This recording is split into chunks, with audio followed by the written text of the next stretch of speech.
The old pickup truck coughed and sputtered as it rolled to a stop near the barn. Jake stepped out, his boots hitting the dry, cracked earth with a sound that seemed to echo the emptiness around him. The Arizona sun was merciless, beating down on his small ranch like it had a personal grudge. He was 34 years old, but some days he felt twice that age. His hands were rough and calloused from years of hard work, his face weathered by the desert wind. This ranch had been his father's dream, passed down to him 3 years ago when the old man's heart finally gave out. Back then, Jake had promised he would keep it alive. Now, standing in the middle of his dying property, that promise felt like a weight around his neck. The cattle pen that once held 50 head of cattle now had exactly seven skinny cows that looked at him with what he swore was judgment in their eyes. The fence posts were leaning at odd angles, held up more by habit than actual stability. Paint peeled off the barn in long, sad strips, revealing wood so old and dry it looked like it might crumble to dust any moment. Jake walked toward the small ranch house, each step kicking up little clouds of dust. 3 years of drought had turned his land into something that looked more like a moonscape than a working ranch. The creek that used to run through the property was nothing but a memory now, just a dried-up scar in the earth. Inside the house, things weren't much better. The kitchen table was covered in papers, most of them red with bold letters that screamed words like final notice and past due. Jake had stopped opening them a week ago. He knew what they said. The bank wanted their money, the feed store wanted their money, even the electric company was getting impatient. He opened the refrigerator and stared at its pathetic contents. Half a carton of eggs, some cheese that was probably older than it should be, and a few bottles of water. His stomach growled, but he'd gotten used to that sound. These days he ate one real meal a day and told himself he wasn't that hungry anyway. Walking to the window, Jake looked out at the land his grandfather had bought back in the 50s. Back then, this had been prime ranching country. His grandfather had built something real here, something that mattered. His father had maintained it, kept it going through good times and bad. And now Jake was watching it die piece by piece, day by day.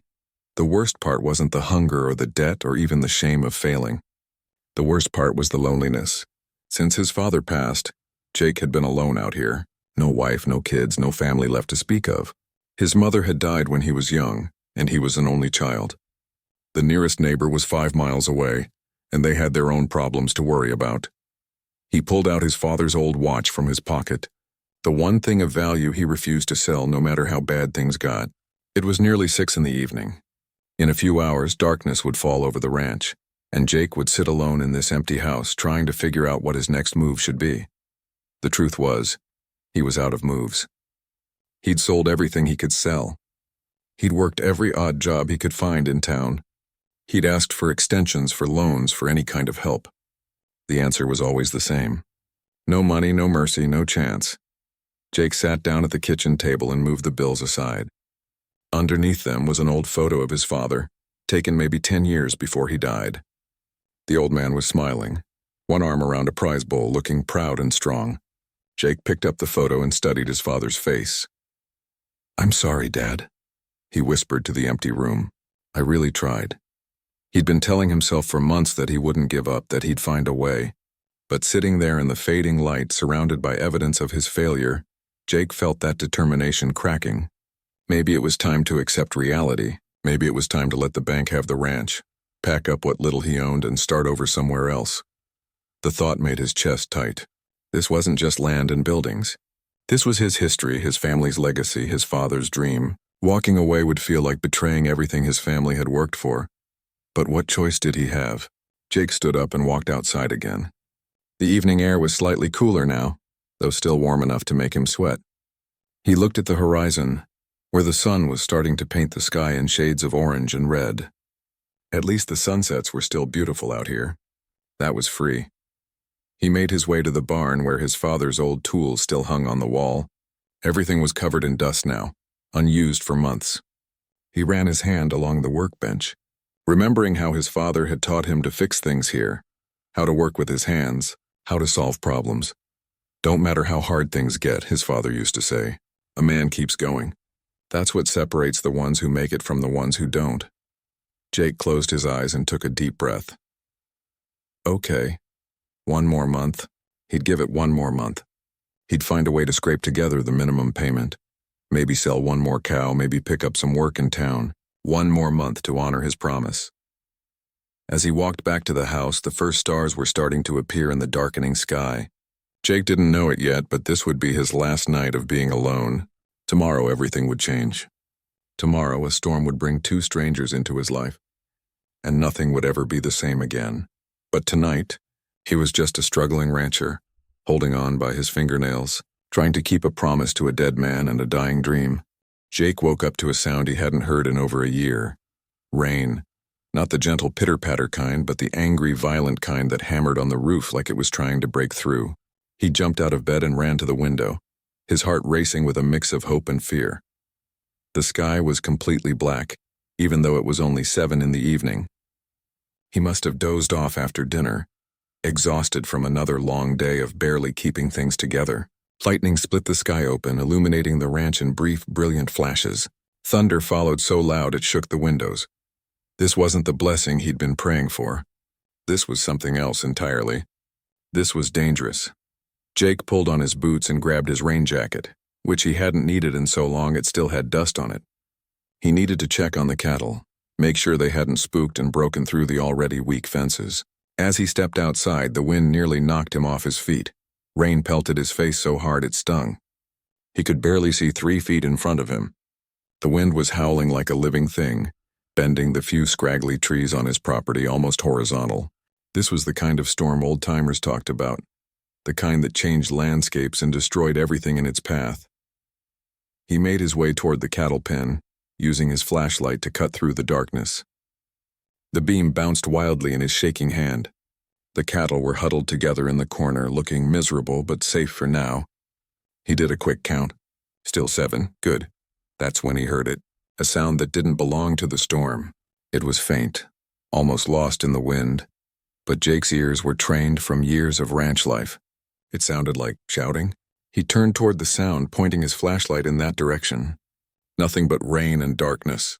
Lightning flashed again, and in that split second of light, Jake saw something that made his blood run cold. Near the edge of his property, where the land dropped off into Red Rock Canyon, there were figures. 2 of them. And they were in trouble. Jake didn't think. He just ran.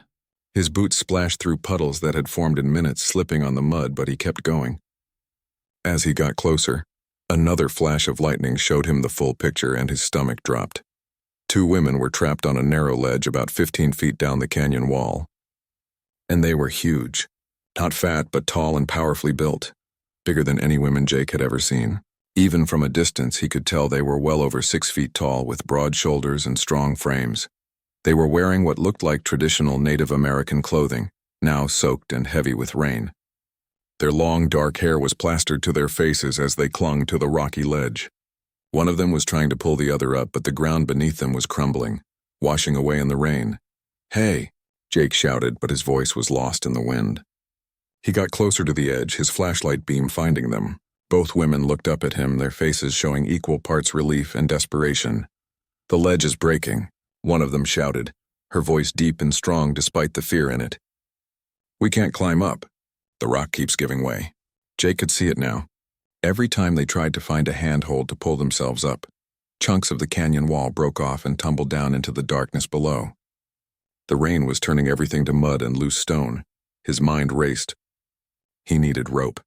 And something to anchor it to. His truck. The truck could work as an anchor. "Hold on," he shouted down to them. "Don't move. I'll be right back." He ran back to his house faster than he'd ever run in his life. His lungs burned, his legs screamed at him, but he didn't slow down. In the barn, he grabbed his strongest rope, the one his father had used for the really heavy work. He also grabbed his climbing harness, something he'd used years ago for fun. Before the ranch started failing and fun became a luxury he couldn't afford. Back at the truck, Jake threw the rope in the bed and started the engine. He drove as close to the canyon edge as he dared, the wheels sliding in the mud. He could feel the ground getting softer, more unstable. Too close and the truck would go over. Not close enough and the rope wouldn't reach. He put the truck in park and set the emergency brake, then wrapped the rope around the trailer hitch 3 times, pulling it as tight as he could. He put on the harness with shaking fingers, attached himself to the rope, and approached the edge. Another lightning flash showed him the women were still there, but barely. The ledge had gotten smaller. One of them, the older-looking one, had her arm around the younger one, holding her against the canyon wall. "I'm coming down," Jake shouted. "I'm going to get you up one at a time." He didn't wait for a response. He backed up to the edge and started rappelling down, his feet finding purchase on the slick rock face. The rain made everything 10 times harder. His hands kept slipping on the rope and he couldn't see where he was putting his feet. When he reached the ledge, he could finally see the women up close. They were Apache, he realized, and they were even more impressive than they'd looked from above. The older one had a face that was both beautiful and fierce, with high cheekbones and eyes that held a warrior's determination. The younger one looked similar but softer, her expression more scared. "I'm Jake," he said, having to shout to be heard over the storm. "We don't have much time. This ledge is going to collapse any second." "I'm Luna," the older woman said. She gestured to the younger one. "This is my sister Raven. Get her up first." "No," Raven protested. "You go first." "There's no time to argue," Jake cut in. He was already removing his harness. "Put this on," he told Raven. "When you get to the top, throw it back down." As Raven struggled into the harness with shaking hands, Jake felt the ledge shift beneath his feet. A crack appeared in the rock, spreading like a spiderweb. "Faster," Luna urged her sister. Finally, the harness was secure. Jake tugged on the rope 3 times, the signal he'd worked out with himself before coming down. Not that there was anyone at the top to receive it, but the rope would hold. "It had to. Climb," he told Raven. "Use your feet on the wall and pull yourself up." Despite her fear, Raven was strong, incredibly strong. She climbed that rope like she'd been doing it her whole life, her powerful arms pulling her weight up with an ease that surprised Jake. The seconds felt like hours as they waited. The ledge cracked more. Jake and Luna pressed themselves against the canyon wall, trying to distribute their weight. Then the harness came flying back down, and Jake caught it. "Your turn," he told Luna. "What about you?" she asked, her dark eyes boring into his. "I'll climb the rope after you. I've done it before, now go." Luna looked like she wanted to argue, but another crack in the ledge convinced her. She got into the harness faster than her sister had and started climbing. Like Raven, she was remarkably strong, scaling the rope with powerful, efficient movements. Jake was alone on the ledge now. The crack had spread across almost the entire platform. He could feel it sagging under his weight. Above him, Luna had just reached the top. He grabbed the rope with both hands and started to climb. His arms burned immediately. He wasn't as strong as those women, and he was exhausted. Hand over hand, he pulled himself up, his boots scraping against the wet rock face for any purchase they could find. He was halfway up when he heard it, a sound like a gunshot. The ledge was breaking. Jake looked down just in time to see the entire platform collapse and tumble into the darkness of the canyon. If he'd been 10 seconds slower, he would have gone with it. His arms felt like they were going to tear from his shoulders, but he kept climbing. Up, up, up. His vision was going dark around the edges, and he didn't know if it was from exhaustion or the lack of light. Then hands grabbed him. Strong hands, impossibly strong, lifting him over the edge like he weighed nothing. He collapsed on the muddy ground, gasping for air, his whole body shaking. Luna and Raven were on either side of him, both of them breathing hard but clearly in better shape than he was. "You saved our lives," Luna said, her voice filled with an emotion Jake couldn't quite name. "We need to get inside," he managed to say. "This storm isn't done with us yet." The 3 of them stumbled toward the house, supporting each other. Jake had gone out into the storm alone, and now he was coming back with 2 strangers who would change everything. He just didn't know it yet. The 3 of them crashed through the front door of Jake's small ranch house, bringing with them a flood of rainwater and mud.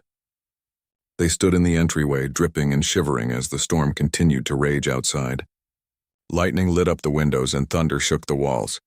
Jake flipped on the lights, and for the first time he got a real look at the 2 women he'd just saved. Even soaked to the bone and exhausted, they were striking. Luna, the older sister, stood at least 6'3", maybe taller.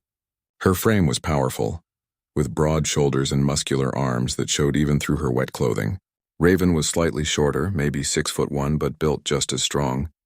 Both had long black hair, high cheekbones, and deep brown eyes that held generations of strength. "We need to get you out of those wet clothes," Jake said, trying to keep his voice steady. The adrenaline was wearing off now. and he was starting to realize just how close they'd all come to dying. I don't have much, but I've got some old sweats and blankets. He disappeared into his bedroom and came back with armfuls of clothes and every blanket he owned. The sweats would be too small for the sisters, he knew that immediately, but at least they'd be dry. The bathroom's through there, he pointed. There's only one, so you'll have to take turns. I'll make some coffee. Luna and Raven exchanged a glance, some silent communication passing between them. Then Luna nodded. Thank you, she said simply. For everything. While the sisters took turns changing and trying to warm up, Jake stood in his kitchen, his hands shaking as he scooped coffee into the old percolator. He was still wearing his soaked clothes, but he barely noticed. His mind was replaying those moments on the ledge, the sound of the rock cracking, the feeling of his arms giving out as he climbed. He'd risked his life tonight. For two complete strangers. He hadn't even thought about it, had just acted on instinct. His father would have been proud. Or maybe he would have called Jake an idiot for nearly getting himself killed. The bathroom door opened, and Raven emerged wearing Jake's largest sweatshirt, which still barely fit her, and a pair of sweatpants that ended mid-calf. She looked uncomfortable and grateful at the same time. The shower's free, she said to her sister, then turned to Jake. Is there anything I can do to help? Just sit down and warm up, Jake said. You've been through enough tonight, but Raven didn't sit. She stood in the doorway, watching him with an intensity that made Jake nervous. You could have died, she said finally. That ledge collapsed seconds after you got off it. You could have died saving us. Jake shrugged, trying to play it off. Well, I didn't. We're all here, and that's what matters. Why did you do it? Raven asked. You don't know us. We could be anyone. Jake paused in his coffee making and looked at her. Really looked at her. Despite her size and obvious strength, she looked young and vulnerable right now. Wrapped in his too small clothes, her hair still damp. Because it was the right thing to do. He said simply, that's all. Before Raven could respond, Luna emerged from the bathroom. She'd managed to squeeze into Jake's clothes as well, though they fit her even worse than they fit Raven. She looked around the small kitchen, and Jake saw her eyes take in everything. The stack of bills on the table, the mostly empty cupboards, the old worn furniture. She didn't say anything, but he could tell she was putting the pieces together. Jake poured 3 cups of coffee and set them on the table. It's not much, but it's hot, he said. They all sat down, the sisters on one side of the table, Jake on the other. For a long moment, no one spoke. They just drank their coffee and listened to the storm outside, each of them processing what had just happened. Finally, Luna broke the silence. We owe you our lives, she said. Her voice was deep and serious. That's not a small debt. You don't owe me anything, Jake protested. I'm just glad I heard you out there.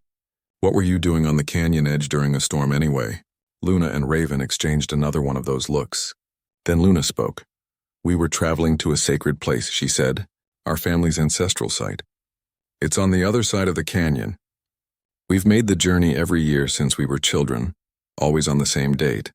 Our mother started the tradition and her mother before her. We didn't know the storm was coming, Raven added. By the time we saw it building, we were already too close to the canyon to turn back safely. We thought we could make it across before it hit, but Mother Nature had other plans, Luna finished.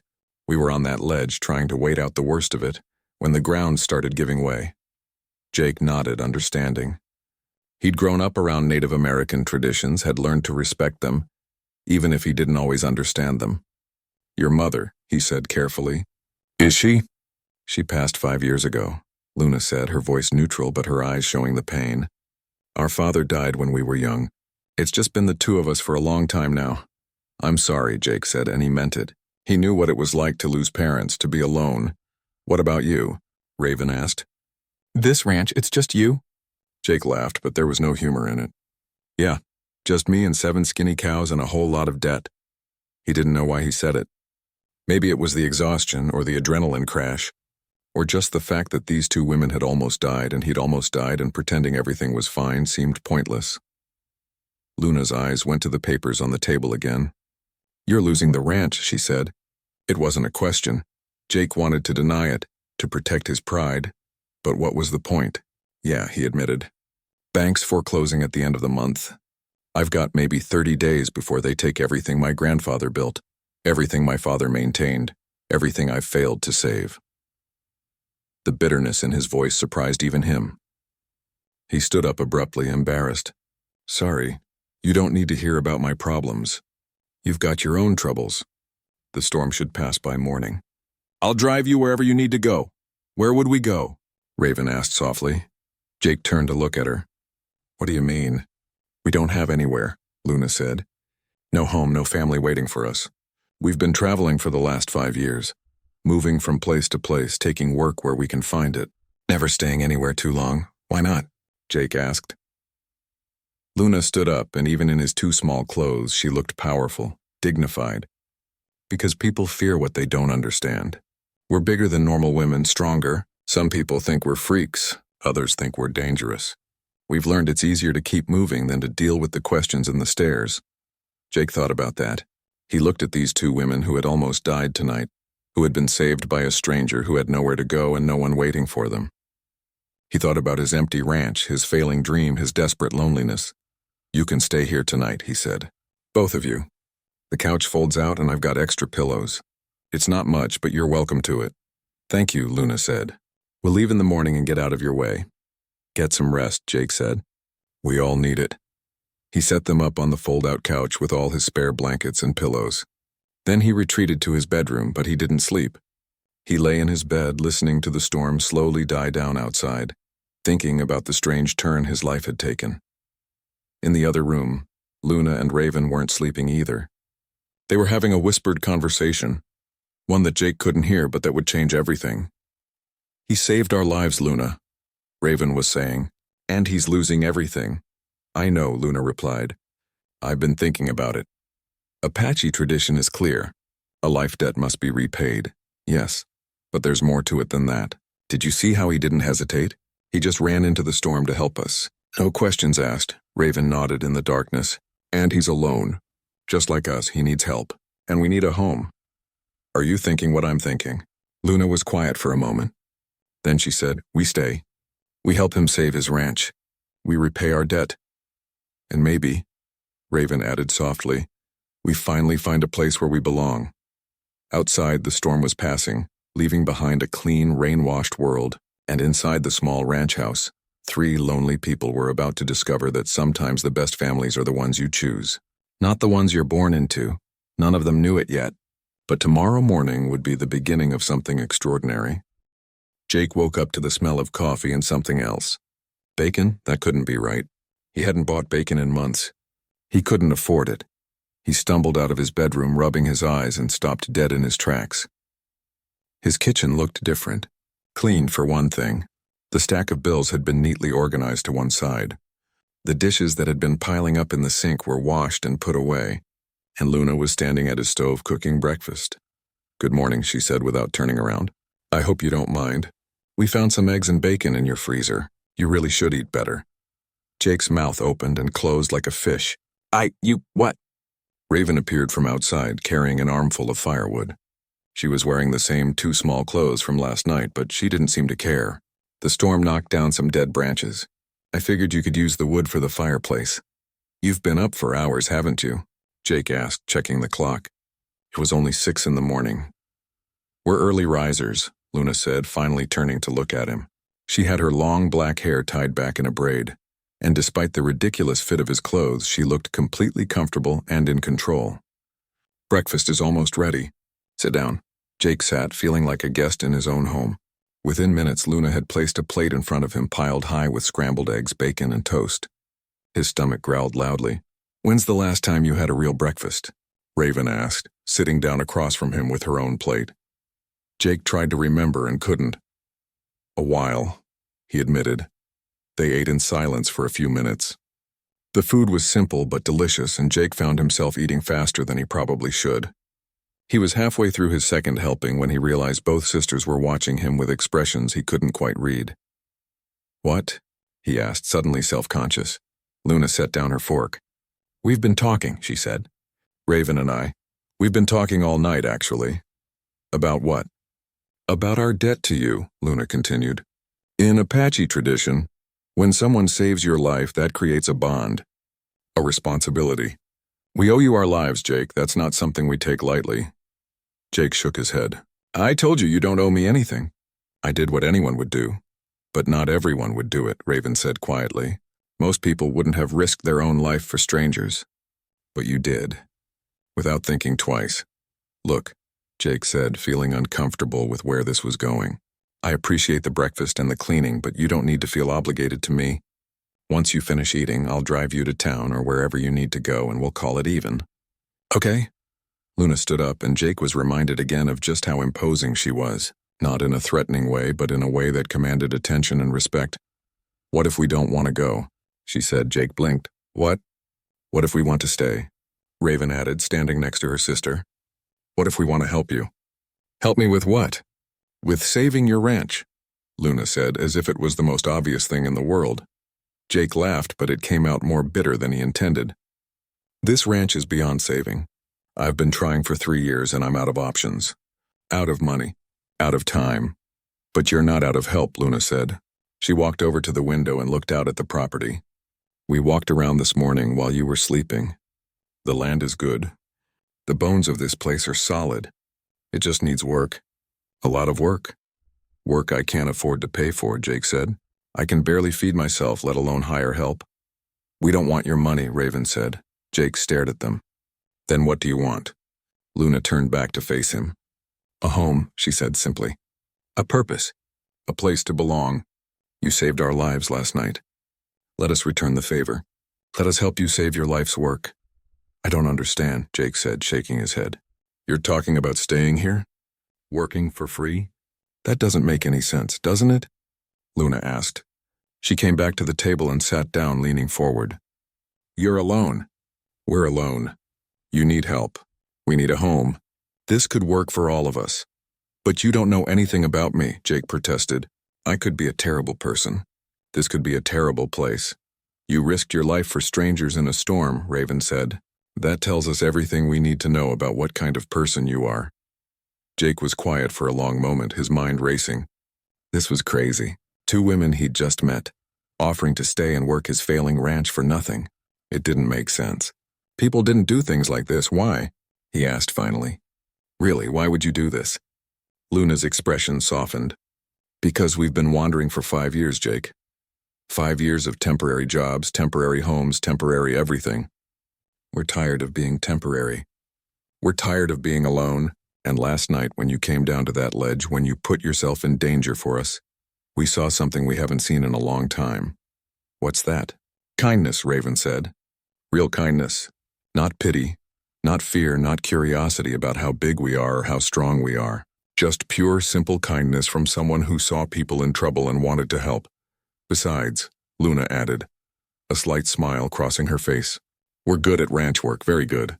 Our father worked ranches all his life before he died. He taught us everything. We know cattle, horses, fencing, building, all of it. And we're stronger than most men. Jake had seen that strength last night, the way they'd climbed that rope. He thought about all the work that needed to be done around the ranch. The fences that needed mending. The barn that needed repairs. The land that needed clearing. It was work for 3 or 4 strong men. Work he couldn't afford to hire out, work he couldn't do alone. I still don't have money to pay you, he said. I can barely keep food on the table. We don't need much, Raven said. A roof over our heads, food when there's food, a place to call home. That's enough. And if we succeed, Luna added, if we save this ranch, then we all benefit. You get to keep your family's legacy. We get a real home for the first time in 5 years. Everyone wins, and if we fail? Jake asked. If the bank takes the ranch anyway.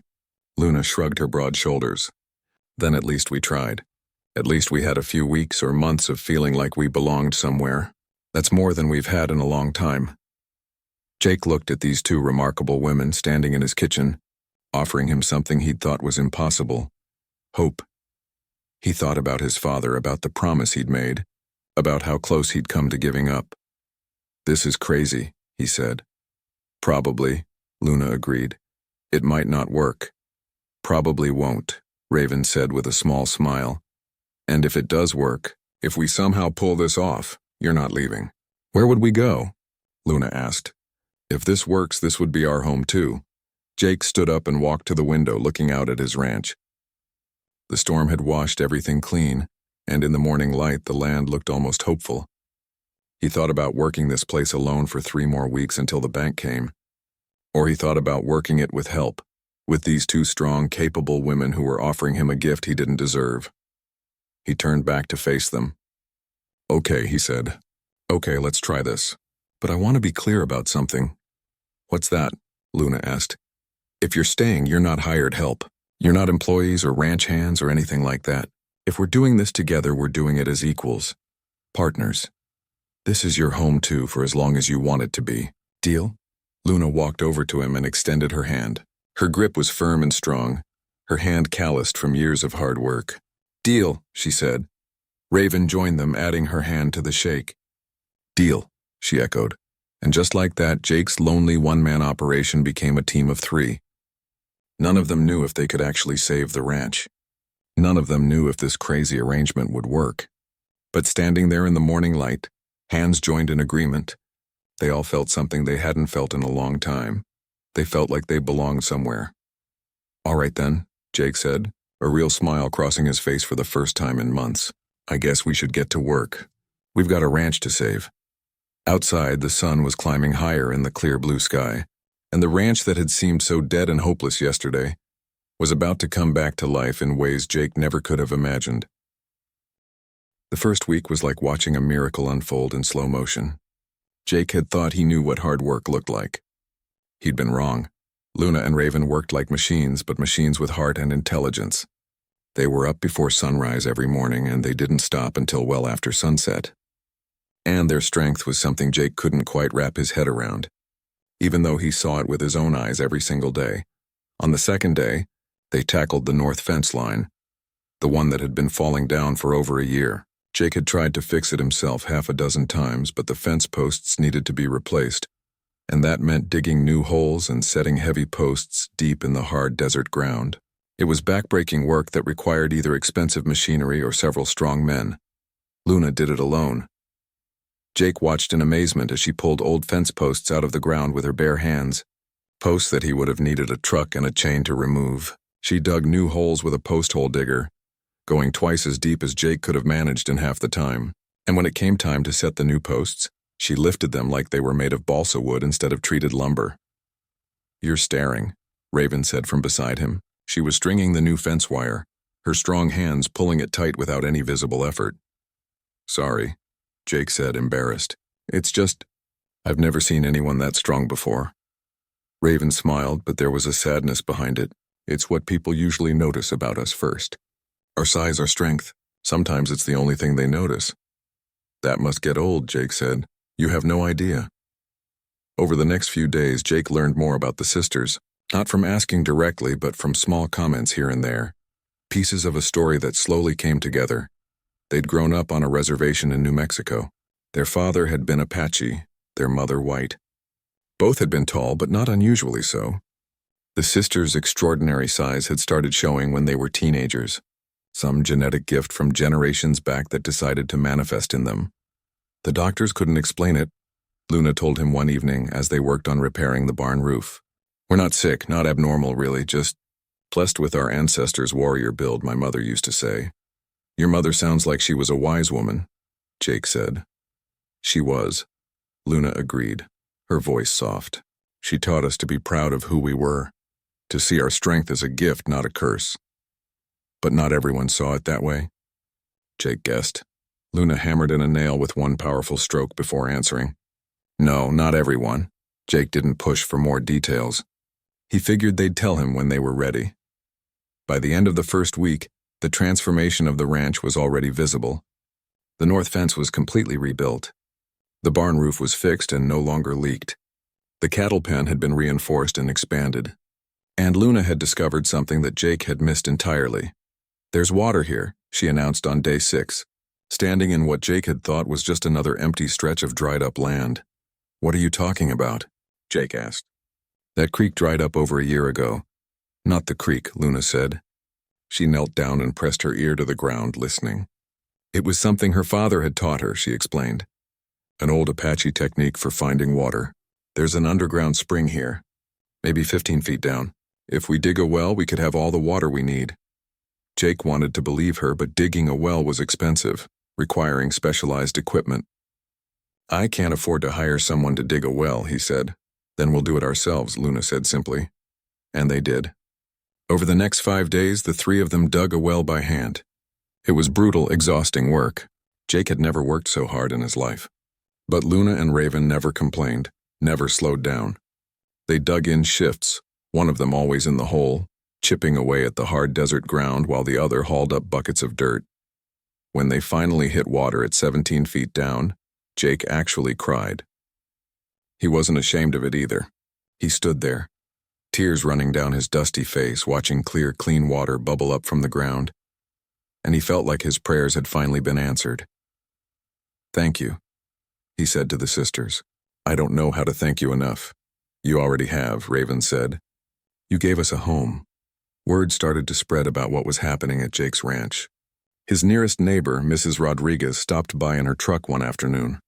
She was in her 70s, had lived in the area her whole life, and didn't miss much. "So the rumors are true," she said, eyeing Luna and Raven with frank curiosity. "You've got help." "Mrs. Rodriguez, these are my friends Luna and Raven," Jake said, emphasizing the word friends. "They're staying here, helping me get the ranch back on its feet." Mrs. Rodriguez looked the sisters up and down, taking in their impressive size and obvious strength. Jake tensed, waiting for the inevitable rude comments or uncomfortable questions. Instead, Mrs. Rodriguez smiled. "About time someone helped you, boy. You've been struggling out here alone for too long." She turned to the sisters. "You two know anything about horses? I've got a wild Mustang I've been trying to gentle for 6 months, but he's too much for me." Raven's eyes lit up. "I've worked with horses all my life," she said. "I'd be happy to take a look at him." That's how it started. Mrs. Rodriguez came back the next day with her wild Mustang in a trailer. The horse was beautiful but mean, kicking and biting at anyone who got close. Jake watched from a safe distance as Raven approached the animal. He'd seen horse whisperers before, people with a natural way with animals. But Raven was something else entirely.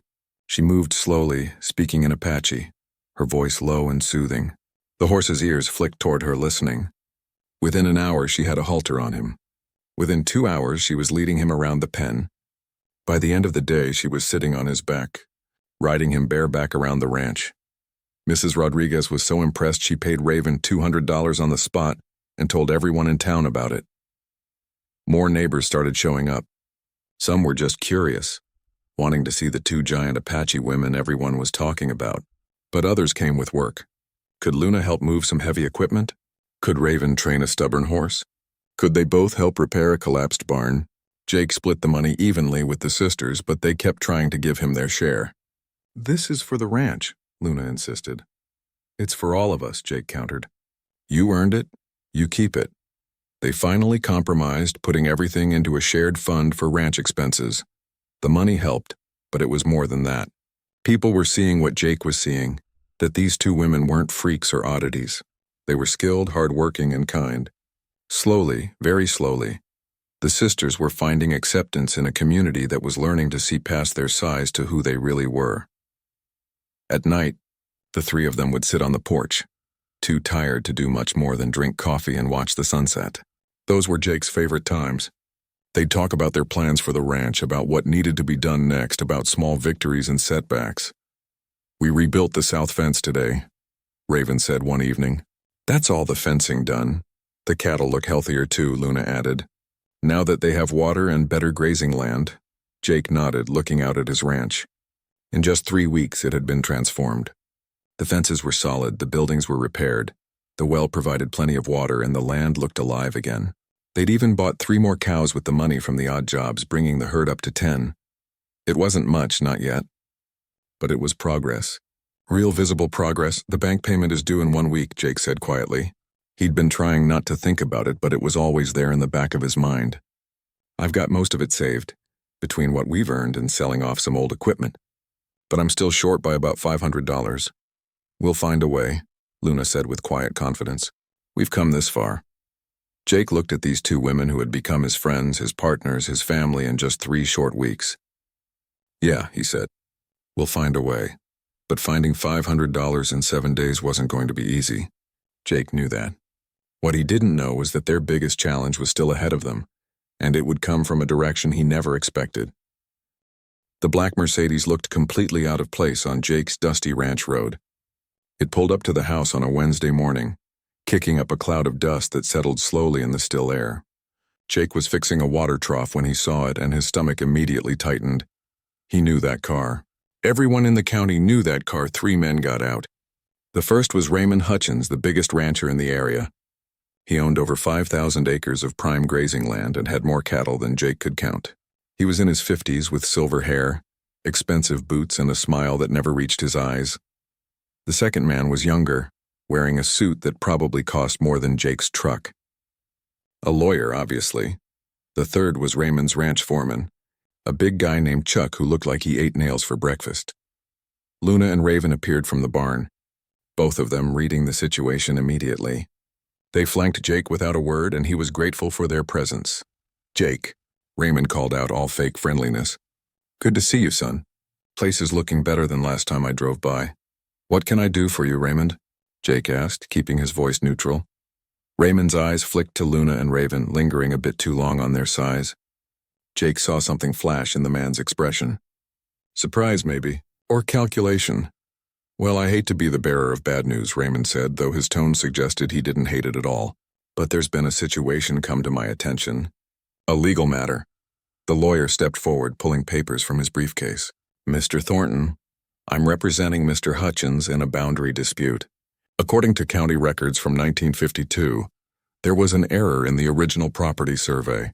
The eastern grazing land that you've been using actually belongs to my client." Jake felt like he'd been punched in the gut. The eastern grazing land was the best part of his property. It was where Luna had found water, where they'd been running the cattle, where all their hard work had been focused. "That's impossible," Jake said. "My grandfather bought this land. The boundaries have been the same for 70 years. "I'm afraid not," the lawyer said, holding out the papers. "These are the original survey documents, and as you can see, the boundary line is clearly marked here, approximately 200 yards west of where you think it is." Jake took the papers with shaking hands. They looked official, full of legal language he didn't understand. "This doesn't make any sense." "Why are you bringing this up now?" Raymond shrugged. "I had my team doing a complete survey of all my properties, making sure everything was in order. That's when we found the error." "I'm sorry, Jake, but the law is the law." "The law is the law," Luna said, her deep voice cutting through the conversation. "But timing is interesting, isn't it? You've known about this supposed error for 70 years and you bring it up now, right when Jake's ranch is starting to recover?" Raymond's friendly mask slipped for just a second, and Jake saw the cold businessman underneath. "I don't know who you are, miss, but this is a legal matter between property owners." "I'm someone who can smell something rotten," Luna said flatly. "Careful, Chuck," the foreman said, stepping forward. "You might be big, but you should watch your mouth." Raven moved to stand beside her sister, and suddenly the atmosphere got a lot more tense. Both sisters had several inches and probably 50 pounds of muscle on Chuck, and everyone there knew it. "Let's all calm down," Jake said, even though his heart was racing. He looked at the papers again, trying to make sense of them. "I need time to review this with my own lawyer." "Of course," Raymond said smoothly. "Take your time. The court date is set for 2 weeks from now. If the judge rules in my favor, and I'm confident he will, you'll need to vacate that land immediately." "And if I lose that land?" Jake asked, though he already knew the answer. "Then you'll have about 40 acres left," the lawyer said. "Not enough to run a viable cattle operation, I'm afraid." Raymond smiled his cold smile. "Of course, I'd be willing to buy the whole property from you. Save you the trouble of trying to make it work with so little land. I'll give you a fair price." "I'm sure you will," Jake said bitterly. Raymond tipped his hat. "Think it over. Like I said, court's in 2 weeks. Have a good day, Jake." They got back in the Mercedes and drove away, leaving Jake, Luna, and Raven standing in a cloud of dust and dread. "He's trying to steal your land," Raven said as soon as they were gone. "Maybe he's right," Jake said, staring at the papers. "Maybe there was a survey error. You believe that?" Luna asked. Jake was quiet for a moment. "No," he finally said. "No, I don't, but what can I do about it? I can't afford a lawyer to fight this, and those papers look real." Luna took the documents from his hands and studied them carefully. Her dark eyes moved over every line, every detail. "These could be faked," she said. "We need to verify them." "How?" Jake asked. "The county office would have the originals, but if Raymond's team already checked there, then we check too," Raven said. We don't take his word for anything. They drove to the county records office that afternoon, all three of them cramming into Jake's old truck. The clerk was a woman in her 60s who'd worked there for 30 years. She remembered Jake's father. The Hutchins team was here about a month ago, she confirmed. Requested all the old survey documents for this area. Spent hours going through them. Can we see the same documents? Luna asked. The clerk led them to a room full of old filing cabinets and left them to it. They spent 4 hours going through dusty papers, old surveys, hand-drawn maps from decades ago. Luna's sharp eyes caught something that made her go very still. Look at this, she said, holding up a document dated 1952. This is the original survey. And look at the boundary markers. Jake and Raven leaned in. The document showed the property lines clearly, and they matched exactly where Jake had always believed them to be. But the papers Raymond showed us, Jake started, are either fakes or from a different property, Luna finished. This is the original survey and it proves the land is yours. So what do we do? Raven asked. Luna's jaw was set in a hard line. We fight. They made copies of the original documents and went to see the one lawyer in town who might help them. His name was Robert Chen, and he'd been friends with Jake's father. After reviewing everything, Robert looked grim. Raymond's playing dirty, he said. These papers he showed you are either completely fabricated or they're deliberately misleading. But here's the problem. Fighting this in court will cost money, maybe $10,000 by the time it's all done. Jake's heart sank. I don't have $10,000. I barely have enough to make my bank payment. I know, Robert said, and Raymond knows it too. He's counting on you not being able to fight back. They left the lawyer's office in defeated silence, all their hard work over the past month, and it could all be taken away by a rich man who wanted more land he didn't need.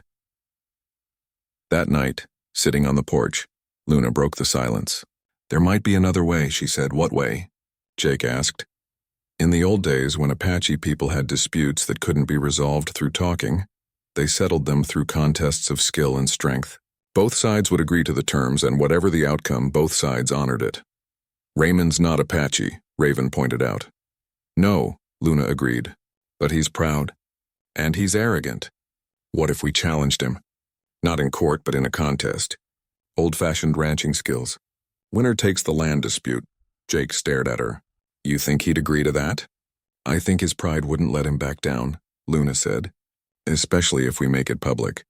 If we challenge him in front of the whole county, he can't refuse without looking like a coward. But what would the contest be? Jake asked. Luna smiled, and there was something fierce in it. Ranching skills. The things that actually matter out here. Roping, riding, fence building, horse breaking. The things we've been doing every day for a month. The things we're good at. And you think we can beat him? Jake asked. Raven leaned forward. Jake, we've been working this ranch for weeks now. We know every inch of it. We're strong, we're skilled, and we've got something Raymond doesn't have. What's that? Something to fight for, Raven said simply. This is our home. We're not going to let some rich man take it because he wants more than he already has. Jake looked at these two remarkable women who'd come into his life during a storm and changed everything. Okay, he said. Let's do it. Let's challenge him. The next day they drove to Raymond's ranch. His sprawling mansion made Jake's small house look like a shack.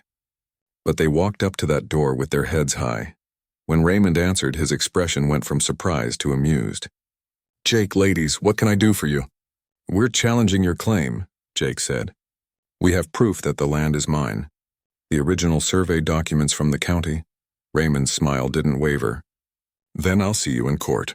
Or, Luna said, stepping forward, we settle this the old way. A contest of ranching skills. You and your best ranch hands against us. 5 events. Winner takes the land dispute, Raymond laughed. You're joking. Do I look like I'm joking? Luna asked. Raymond studied them, his eyes calculating. And if I refuse? Then everyone in the county will know you're afraid to face a small rancher and 2 women in a fair contest, Raven said. Wonder what that would do to your reputation? Jake saw it the moment Raymond's pride took over. The man couldn't stand the idea of people thinking he was afraid. The week leading up to the contest was a blur of preparation. Word had spread fast about the challenge, and it seemed like everyone in the county was talking about it. The small rancher and 2 Apache sisters taking on the richest man in the area in a contest of skills. It was the kind of story people couldn't resist. Luna, Raven, and Jake practiced from dawn to dusk. Roping, riding, fence building, every skill they might need. Luna's strength was undeniable, but she worked on her technique, making every movement count. Raven spent hours with the horses, her natural gift with animals becoming even sharper. And Jake, well, Jake just tried to keep up and not embarrass himself. Mrs. Rodriguez came by with food and encouragement. "You're going to show that pompous fool what real ranchers are made of," she said, pressing a still warm pie into Jake's hands. Other neighbors stopped by too, offering advice, sharing stories about times Raymond had bullied them or tried to take their land. Jake hadn't realized how many people in the county disliked the man, or how many were quietly rooting for him and the sisters to win. On the morning of the contest, Jake's stomach was in knots. They arrived at Raymond's ranch to find what looked like half the county there. Trucks were parked everywhere and people had set up chairs and blankets like they were at a rodeo. Someone had even brought a grill and was selling hot dogs. Raymond had set up a proper arena with judges' stands and marked areas for each event. The man knew how to put on a show. Jake had to give him that. The judges were 3 respected ranchers from neighboring counties, people with no connection to either Raymond or Jake. Fair and neutral, just as promised. Raymond stood in the center of the arena with Chuck and 2 other ranch hands, all of them looking confident. They were dressed like they were going to a country music video shoot, with new jeans, pressed shirts, and boots that had probably never seen real work. Jake, Luna, and Raven stood opposite them in their worn work clothes and scuffed boots. They looked like what they were, real working ranchers who'd earned every callus on their hands. The head judge, a weathered woman named Patricia, stood between the 2 teams. "All right, everyone, here are the rules. 5 events, as agreed: calf roping, fence post setting, horse breaking, team cattle drive, and the final event, a relay race combining multiple ranching skills. Each event is worth 1 point. First team to 3 points wins. In case of a tie at 2-2, the final event determines the winner." "Everyone clear?" Both teams nodded. "Then let's begin with calf roping." Raymond's team went first. Chuck was their roper, and Jake had to admit the man was good. He roped his calf in 14 seconds, a solid time that got applause from the crowd. Luna stepped up for their team. She'd never been a fancy roper, but she was efficient and strong. The calf was released and Luna's rope flew through the air, settling around the calf's neck on her first throw. She had the animal tied in 12 seconds. Point 1 to Jake's team. The crowd went wild. The second event was fence post setting. Each team had to dig 3 holes, set 3 posts, and make them plumb and solid. It was a test of strength and skill. Raymond's team worked together efficiently, using a gas-powered auger to dig the holes. They had their posts set in 23 minutes. Jake's team went next. They didn't have a fancy auger. They had Luna. While Jake and Raven prepared the posts and checked them for plumb, Luna dug 3 holes by hand, her powerful arms working the post hole digger like it weighed nothing. They had their posts set in 18 minutes, and they were straighter than Raymond's. Point 2 to Jake's team. The crowd was getting louder, more excited. Raymond's confident smile was starting to crack. He pulled his team into a huddle, and Jake could see angry gestures and heated words. The third event was horse breaking. Each team had to take an unbroken horse and get it to accept a saddle and a rider. Raven stepped up for this one, and Jake felt confident. He'd seen what she could do with difficult horses. Raymond's team brought out a young gelding, wild-eyed and skittish. Their horse handler spent 40 minutes fighting with the animal, finally getting a saddle on and managing to stay in the saddle for the required 30 seconds, though the horse was still bucking and fighting. Then it was Raven's turn. The horse they brought out was even wilder, a Mustang that had been running free until a week ago.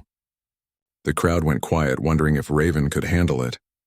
She approached the horse slowly, speaking in Apache, her voice low and musical. The horse's ears flicked toward her, listening. She didn't rush, didn't force. She just talked to the animal, let it get used to her presence, her scent, her voice. 20 minutes in, she had a halter on the horse. 30 minutes in, she was running her hands over its body, getting it used to touch. At 45 minutes, she lifted the saddle, showed it to the horse, let it sniff it, and then gently placed it on the animal's back. The horse quivered but didn't bolt. Raven cinched the saddle slowly, still talking, still calm. Then she put her foot in the stirrup and swung herself up. The horse stood still for a moment, processing. Then it took a few steps, tentative but not panicked. Raven guided it around the pen in a slow circle and the crowd erupted in applause. Point 3 to Jake's team. They'd won, or so they thought. Raymond's face was red with anger and embarrassment. "We still have 2 events left," he snarled. "The contest isn't over until all 5 events are completed." That was the agreement. He was right, technically. They'd agreed to all 5 events. "Fine," Luna said calmly. "Let's finish this." The 4th event was a team cattle drive. Each team had to move 10 head of cattle from one pen to another, about a quarter-mile away without losing any animals and in the fastest time possible. Raymond's team went first. They had good horses and knew what they were doing, but one of the steers was stubborn and kept breaking away. By the time they got all 10 cattle penned, they'd taken 32 minutes. Jake's team mounted up. Jake took the left flank, Luna the right, and Raven rode point. They'd been working cattle together for weeks now, and they'd developed an almost telepathic understanding. The cattle moved smoothly, guided by gentle pressure and soft calls. When one steer tried to break away, Luna was there, her horse responding to the lightest touch. They had all 10 cattle penned in 24 minutes, but then something happened that nobody expected. As the last cow entered the pen, Raymond's foreman Chuck rode his horse hard toward one of the steers, spoking it. The animal panicked and bolted, crashing through a section of fence and taking off across the open range. "Disqualified," Chuck shouted. They lost a cow. The crowd erupted in angry shouts. Everyone had seen what Chuck did. It was deliberate sabotage, but Patricia, the head judge, held up her hand for silence. She rode over to examine the broken fence, then spoke with the other judges. Finally, she announced her decision. "I saw what happened. The cow was spooked deliberately by an outside party after the event was completed. Jake's team is not disqualified. However, since the animal did leave the pen, I'm calling this event a draw. No point awarded." Raymond looked furious but couldn't argue without admitting his foreman had cheated. The score was 3-0, but because they hadn't completed all 5 events, the contest continued to the final relay race. This was it. The last event. A relay that would test everything: riding, roping, accuracy, speed, and teamwork.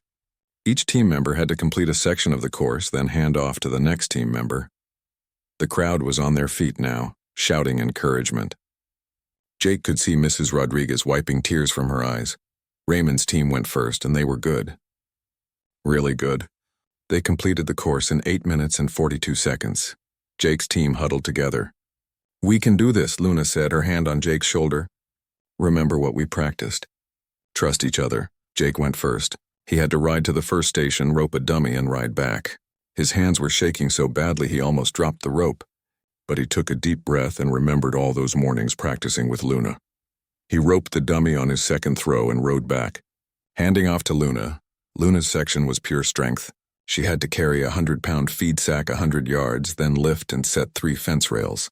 She did it in under 2 minutes, her powerful legs eating up the distance, her arms making the heavy work look easy. Raven had the final section. She had to ride through an obstacle course of barrels, roping stations, and jumps, then bring her horse to a perfect stop at the finish line. It was the hardest section, requiring both riding skill and a perfectly trained horse. But Raven and her horse moved like they were one creature. They flowed through the course, the horse responding to the slightest shift of Raven's weight, the subtlest touch of her hands. They cleared every jump, hit every mark, and crossed the finish line with the horse sliding to a perfect stop. 8 minutes and 12 seconds. They'd won by 30 seconds. The crowd exploded. People were shouting, crying, hugging each other. Someone started a chant of "Jake! Jake, Jake!" That turned into "Luna! Raven, Jake!" Patricia walked to the center of the arena and raised her hand. The winners by a score of 4-0 with 1 draw, Jake Thornton, Luna, and Raven. Raymond stood frozen, his face purple with rage and humiliation. He'd been beaten, and everyone in the county had seen it. His lawyer approached him with papers, and Raymond signed them with shaking hands, officially dropping his land claim. The celebration after the contest lasted well into the night. People Jake barely knew came up to shake his hand, to congratulate Luna and Raven, to tell stories about times they'd wanted to stand up to Raymond Hutchins, but hadn't had the courage. It felt like the whole county was celebrating with them. Mrs. Rodriguez brought out a cake she'd baked just in case they won. "I knew you would do it," she said, hugging each of them in turn. I just knew it. As the crowd finally began to disperse and people headed home, Jake, Luna, and Raven stood together in the arena, surrounded by the debris of the day's events. They were exhausted, dirty, and happier than any of them had been in years. "We should get home," Jake said, and the word felt different now. Home. Not his home, but their home. The drive back was quiet, each of them lost in their own thoughts. When they pulled up to the ranch house, it looked different somehow. Maybe it was the moonlight, or maybe it was knowing that it was safe now, that nobody could take it away from them. Inside, Jake made coffee while Luna and Raven collapsed on the couch. They sat in comfortable silence for a while, just breathing, just being. "I have something I need to tell you both," Jake finally said. He got up and went to his bedroom, returning with a folder of papers. "I had these drawn up last week before the contest. I was going to wait until after we won, but I wasn't sure we would, so I almost didn't show them to you." "What are they?" Raven asked. Jake handed the papers to Luna. "Partnership papers. I'm making you both equal owners of this ranch. 1/3 each. It's not just your home. It's your ranch, too." Luna stared at the papers, her dark eyes moving over the legal language. Her hands trembled slightly. "Jake, you don't have to do this. This is your family's land, your legacy." "No," Jake said firmly. "It was dying when you came here. You saved it. You saved me. Without you, too. The bank would have taken this place weeks ago. Without you, Raymond would have stolen it today. This ranch belongs to all of us now." Raven leaned over to read the papers with her sister. "Equal partners?" she asked, her voice thick with emotion. "Really?" "Really," Jake confirmed. "I already signed them. If you sign too, it's official. This becomes our ranch, our home." Together. Luna looked up at him, and Jake saw tears in her eyes for only the second time since he'd met her. The first had been when they'd struck water in the well.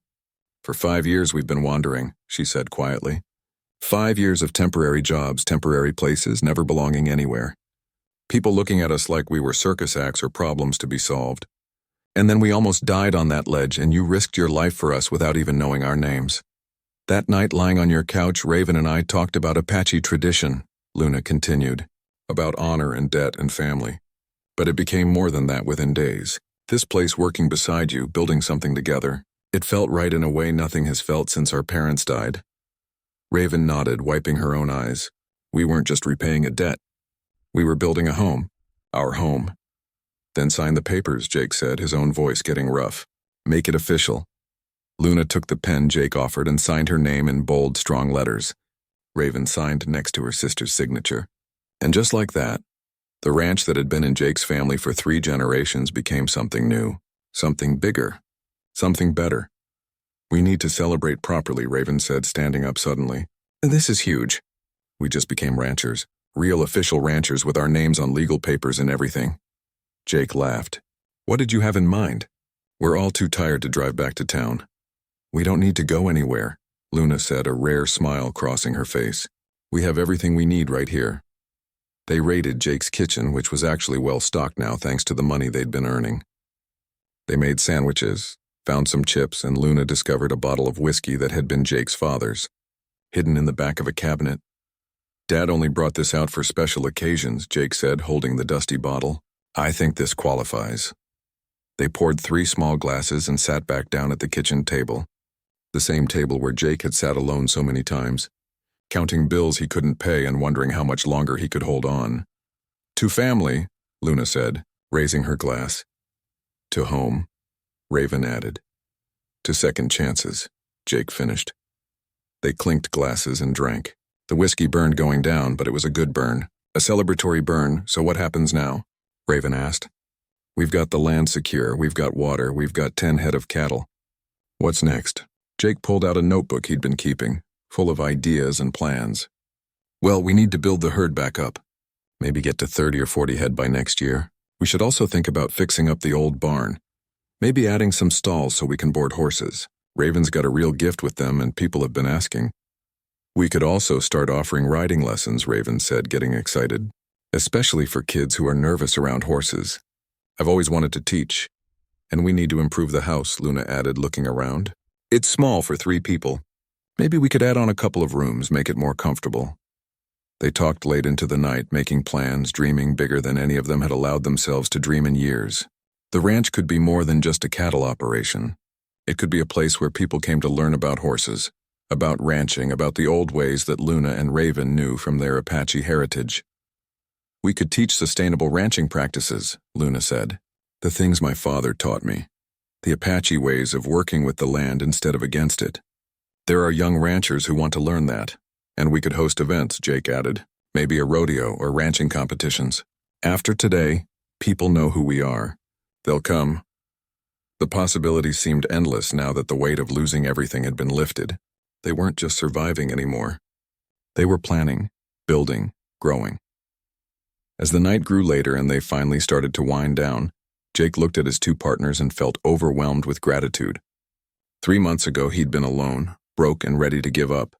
Now he had family, security, and hope. "I want to tell you something," Jake said. "That night, the night of the storm when I was lying in bed after saving you, I almost didn't make this decision. I almost told myself it was too crazy having you stay here. I almost talked myself out of it because it didn't make logical sense." "What changed your mind?" Luna asked, honestly. "I don't know. Maybe it was desperation. Maybe it was loneliness. Or maybe some part of me knew that you two were exactly what this place needed. What I needed. It was meant to be," Raven said simply. "My mother used to say that the storm brings what the drought cannot. We were brought here by that storm for a reason." "Your mother sounds like she was very wise," Jake said. "She was," Luna agreed. "She would have liked you, Jake. She would have liked this place. She always said that home isn't about blood. It's about who you choose to stand beside when the storms come." "Well, I'm glad you chose to stand beside me," Jake said. "Both of you." They sat in comfortable silence for a while longer, finishing their whiskey, letting the events of the day settle into memory. Outside, the desert night was quiet except for the occasional call of a coyote in the distance. Finally, Luna stood and stretched. Even exhausted, she moved with that powerful grace that Jake had learned to admire. "We should get some sleep," she said. "Tomorrow we start our new life as official ranch partners, and there's a lot of work to do." "There's always a lot of work to do," Raven said with a laugh. "That's ranch life." "Yeah," Jake agreed. "But now we're doing it together." They cleaned up the kitchen together, a routine they'd fallen into over the past months. It felt normal now. Natural. The three of them moving around each other in the small space, knowing where everything went, working as a team even in the smallest tasks. As Jake headed to his bedroom, he paused at the door. "Hey," he called back to the sisters. "Thank you. For everything. For staying. For fighting. For making this place a home again." Luna smiled, that rare, genuine smile. "Thank you for giving us a reason to stay. For seeing us as people, not just our size or strength. For trusting us." "Get some sleep, Jake," Raven added. "Big day tomorrow. We've got a ranch to run." Jake climbed into bed and lay there in the darkness, listening to the familiar sounds of the house settling, the wind in the eaves, the distant sounds of the cattle. But now there were new sounds too. The quiet murmur of Luna and Raven talking in the living room, the sound of family.